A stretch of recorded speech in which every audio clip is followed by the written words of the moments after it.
কি কি কাজ করলে কোরবানি অর্থহীন হয়ে যেতে পারে? কোরবানি অর্থহীন হয়ে যাওয়ার জন্য সবচেয়ে বড় যেই কাজটি হতে পারে সেটা হলো লৌকিকতার কারণে, আল্লাহর সন্তুষ্টি অর্জন ছাড়া অন্য কোনো কারণে যদি কোরবানি হয় তাহলে সেই কোরবানিটা অর্থহীন হয়ে যেতে পারে। কোরবানিটার সওয়াব পাওয়া থেকে আমরা বঞ্চিত হতে পারি। আল্লাহর কাছে এর কোনো বিনিময় আমাদের নাও থাকতে পারে যদি আমাদের ইখলাস না থাকে। কোরবানিতে ইখলাস খুব কমই থাকে। কোরবানিকে ঘিরে যদি আপনি বলেন সবচেয়ে বড় সতর্ক থাকার জায়গাটা কোনটা, তো আমি বলবো নিয়াতকে খালিস করা। অন্য অনেক ইবাদত আছে, নামাজের ক্ষেত্রে আমরা আল্লাহর জন্য নামাজ পড়ি, সেখানে আসলে ইখলাসের অভাব এত বেশি থাকে না। কোরবানির মধ্যে ইখলাসের অভাব যত বেশি থাকে। মূলত কোরবানি এমন একটা ইবাদত যেখানে আল্লাহর উদ্দেশ্যে আমি পশু জবাই করছি, আবার পশুর গোশতটা আমার ঘরে তুলছি, অর্থাৎ ফিডব্যাকটা আমি পাচ্ছি। এরকম জায়গা যেখানে অর্থনৈতিক বা আর্থিক ইবাদত, সে আর্থিক ইবাদতের ফিডব্যাক বা উপকারিতা যদি আমরা নিজেরা পাই, সেখানে ইখলাস ধরে রাখাটা আসলে কঠিন হয়। কোরবানিটা সেরকম একটা ইবাদত। এজন্য আমি কোরবানি কেন করছি এটা আগে ক্লিয়ার করতে হবে। আল্লাহ বলেছেন লা ইয়ানালাল্লাহু লুহুমুহা ওয়ালা দিমাউহা ওয়ালাকিন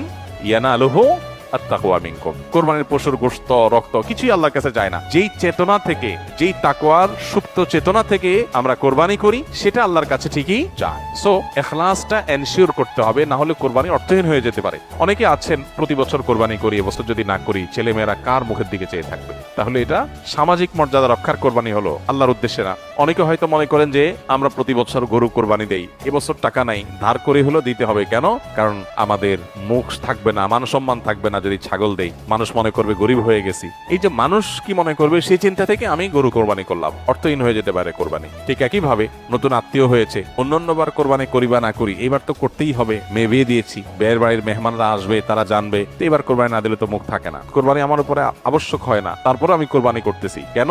ব্যয়কে দেখানোর জন্য। ইখলাস নষ্ট হয়ে গেল।